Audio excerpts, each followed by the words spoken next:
Hello అండి. ఎలా ఉన్నారు అందరూ? నేనైతే చాలా బాగున్నాను. Welcome back to our channel. నేను మీ శ్రావ్య. ఈ చెట్లు మొక్కలు ఎందుకు చూపిస్తున్నా అంటే ఇప్పుడు మేము ఒక టెంపుల్‌కి వెళ్తున్నాం. ఆ టెంపుల్‌కి వెళ్ళే దారిలో సరౌండింగ్స్ అంతా బాగుంటాయని చెప్పి మీకు కూడా చూపిద్దామని షూట్ చేశాను. సడన్‌గా టెంపుల్ ప్లాన్ ఏంటంటే మా అమ్మమ్మ వాళ్ళ తమ్ముడికి గుడిలో మొక్కు ఉందంట. తీర్చుకుంటున్నారు. దానికోసం ఫ్యామిలీ అందరిని రమ్మని ఇన్వైట్ చేశారు. ఇక ట్విస్ట్ ఏంటంటే మేము వెళ్ళబోయే టెంపుల్ మా అమ్మమ్మ వాళ్ళ అమ్మగారి ఊర్లో ఉందంట. వీటిని జీడికాయలు అంటారు. అవి ముగ్గిన తర్వాత చాలా టేస్ట్ బాగుంటాయి. అంటే పులుపుగా తీపిగా ఉంటాయి. మీలో ఎవరైనా ఈ జీడికాయలు తినుంటే నాకు కామెంట్ చేసి చెప్పండి.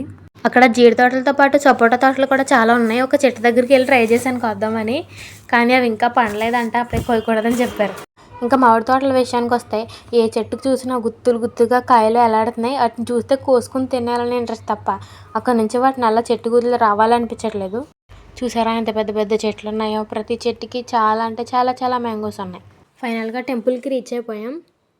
గుడిలో అమ్మవారికి నైవేద్యం పెట్టేసిన తర్వాత గుడి ఎదురుగా ఉండే తాడి చెట్టుకి కూడా పూజ చేసి నైవేద్యం పెట్టేశారు. ఇక్కడ సరౌండింగ్స్లో ఉండే ఊర్లందరికీ చాలా ఫేమస్ టెంపుల్ అంట. కోరిన ప్రతి కోరికల్ని తీర్చే దేవత ఈ అమ్మవారిని అందరూ చాలా భక్తితో మొక్కుతారు.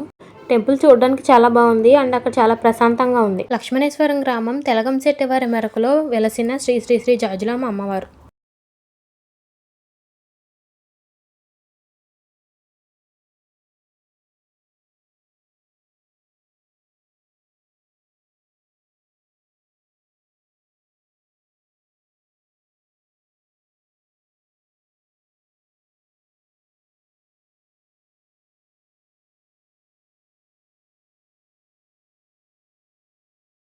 కొత్తగా ఎవరైనా మన ఛానల్ చూస్తున్నట్టయితే ప్లీజ్ లైక్ చేసి సబ్స్క్రైబ్ చేసుకోండి. ఉంటా మరి. బాయ్.